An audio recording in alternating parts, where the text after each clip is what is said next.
What this man did to sleep with all the women in South Africa will shock you.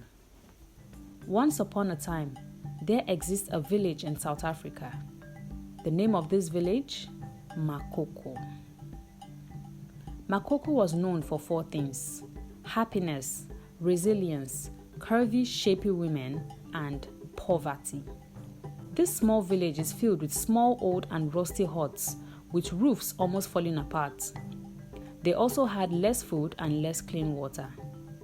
But no matter what, the people of Makoko were always happy trading in their small markets, hand-woven baskets, and little farm produce they harvested from their farms, gathering under an ancient tree at night where they shared stories and wisdom. Let's not forget the king, King Frikaka, who made sure that even if his people lacked financially, they had security, and this brought about the peace of mind of the villagers. On the other hand, there was Lubanzi. Lubanzi had recently built 100 wells and gifted to a village that lacked water. It was a story that caught national attention, portraying him as a modern-day hero. Yet, behind the facade of philanthropy lay a darker, more controversial truth. Lubanzi, an incredibly wealthy entrepreneur who had made his fortune in tech, was known for his generosity. A philanthropist, but one thing was known: Lubanzi liked women a lot. He was not part of Makoko village. In fact, he lived in the city. Lubanzi was with a friend in business when he first heard of Makoko. The discussion of the women and the condition of the village left a deep mark in his mind that could not go away. So, instead of fighting his thoughts, he decided to visit the village himself. Lubanzi had escorts accompany him to the village. As soon as he got to the village, on his way to the king's palace, his eyes could tell that what his ears heard about this village were true.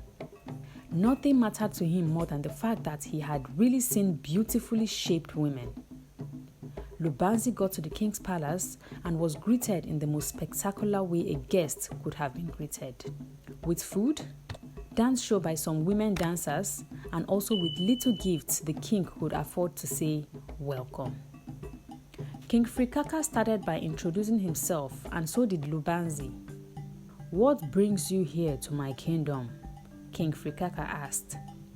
Lubanzi divulged his intention. "Powerful king of the great peaceful kingdom, I come in peace. As I have told you earlier about my job and how I have helped thousands of people achieve a particular goal, it is time my kindness extends to your village too. I have seen with my eyes how the houses in the village is at the brink of collapsing. It is of course extremely dangerous for these good people of Makoko, and so I will be constructing 100 houses and giving 1 house each to 1 family."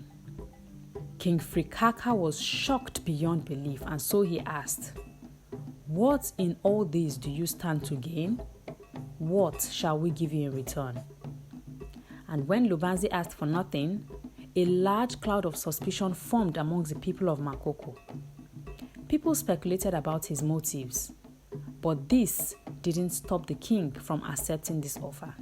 When Lubanzi left and promised to come back to start the project, the village had turned into a marketplace of gossip and speculation from the surrounding rumors of what the generous man had come to do.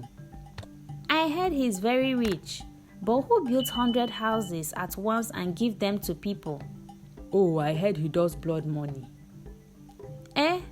"I and my family will never collect a house from him." And this went on until Lubanzi came back. Please give this video a thumbs up if you're enjoying it so far. Lubanzi purchased a large tract of land and began building houses, working tirelessly along hired queues. The town buzzed with excitement, especially from the women, and for the men, with jealousy. Months have passed and the project had been completed. As Lubanzi handed over the keys to the first family, tears of joy and gratitude flowed, even from the ones who claimed they would not take a house from him. and Lubanzi became a local celebrity. Over the following months, he completed all 100 houses and held a grand ceremony to celebrate. Makoko had transformed from a struggling town into a community of hope and renewal. But Lubanzi did something unusual. He built a house for himself too, almost away from the village. Unknown to the new homeowners, Lubanzi had a secret. Each house contained a hidden compartment, carefully concealed within the walls. Inside these compartments, Lubanzi placed small high-tech devices, his own invention. These devices were not merely for surveillance. It was all for an ulterior motive. The device was a prototype Lubanzi had developed years earlier, a technology designed to influence and control human behavior. Through the unconscious signals and subtle manipulations, it could push people towards specific action or thoughts without them realizing it. It is obvious that Lubanzi's intentions were not noble. Driven by a lustful desire, Lubanzi wanted the women of Makoko for himself. The question is, do you think he succeeded? Please pause this video and take a wild guess in the comment section. Months passed and the residents of Makoko began to notice changes in the behavior of the women in their community. Men noticing their wives and single men their fiancés. Feuds started coming up a lot. Women who were once obedient, managed the little they had, and peaceful with one another, became wild, wasteful, saw everything around them as small and constantly picked up a fight with each other over trivial matters. A strange character seemed to envelop the town. What exactly was happening to Makoko, a village once known for peace? Lubanzi will come in to visit Makoko village every weekend and bring so many gifts that had not much value but was valuable in the eyes of the women of Makoko. Every time Lubanzi came into town, the device already knew how to push women, one at a time, to hiddenly go and pay him a friendly visit. And since his house was almost out of town, nobody could detect what was going on. Women who went there saw his house was bigger, more beautiful. It looked like paradise. And in addition to that, they were showered with gifts as soon as they arrived. So that made them feel Lubanzi had taken keen interest in them, which made Lubanzi have his way easily with them. Lubanzi would go into Makoko village in search of new women every time he came back. And whenever he saw someone he had not had, he will stop by to have a conversation to find out where she lived. This went on for so many years, and the more it did, the more Makoko turned into a violent village. One evening, a curious young man named Makoko discovered a hidden compartment in his house while trying to patch up something. Inside, he found a mysterious device. Intrigued and alarmed, Makoko took it to a friend. They both took time to examine it and didn't know what it was. Makoko decided to take it to the king.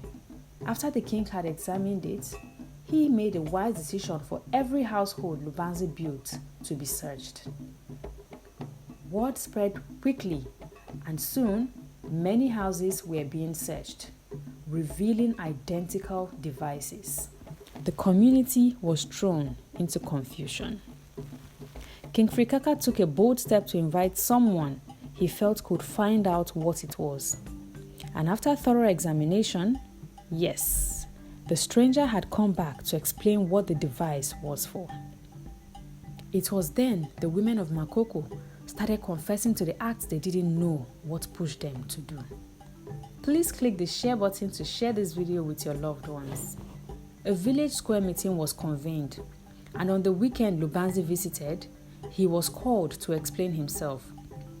The atmosphere was tense as he stood before the crowd.